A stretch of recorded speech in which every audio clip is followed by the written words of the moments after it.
ಸ್ವಾಮಿ ವಿವೇಕಾನಂದರು ಒಬ್ಬ ಹಿಂದೂ ಧರ್ಮದ ಪ್ರಚಾರಕರಾಗಿ ಭಾರತೀಯ ಸಂಸ್ಕೃತಿಯನ್ನು ಹಾಗೂ ಹಿಂದೂ ಧರ್ಮವನ್ನು ಪ್ರಪಂಚದ ಮೂಲೆ ಮೂಲೆಗಳಿಗೂ ತಲುಪಿಸಲು ಶ್ರಮಿಸಿದ ಮಹಾನ್ ಚೇತನವಾಗಿದ್ದರು.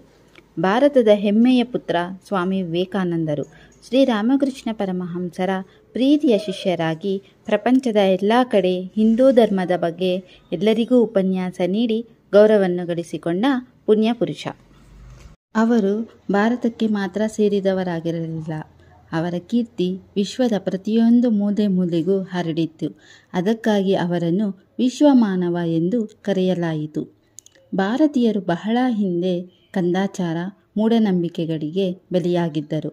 ಅಂತಹ ಭಾರತೀಯರನ್ನು ಕತ್ತಲಿನಿಂದ ಬೆಳಕಿನ ಕಡೆಗೆ, ಜ್ಞಾನದ ಕಡೆಗೆ ಕರೆದುಕೊಂಡು ಹೋದ ಶ್ರೇಷ್ಠ ಮಾನವ ಸ್ವಾಮಿ ವಿವೇಕಾನಂದರು.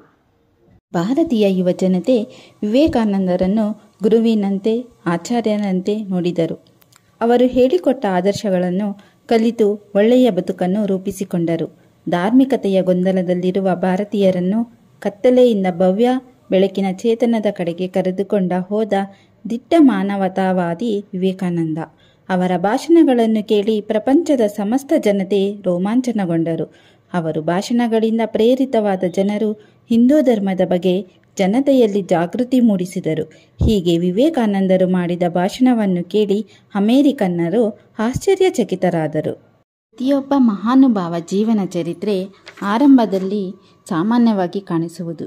ಬೆಳೆಯುವ ಪೈರು ಮೊಳಕೆಯಲ್ಲಿ ಎಂಬಂತೆ ಬಾಲ್ಯದಲ್ಲಿಯೇ ಅವರ ಪ್ರತಿಭೆ ಹತ್ತಾರು ಜನರನ್ನು ಚಕಿತಗೊಳಿಸುವಂತೆ ಮಾಡಿತು.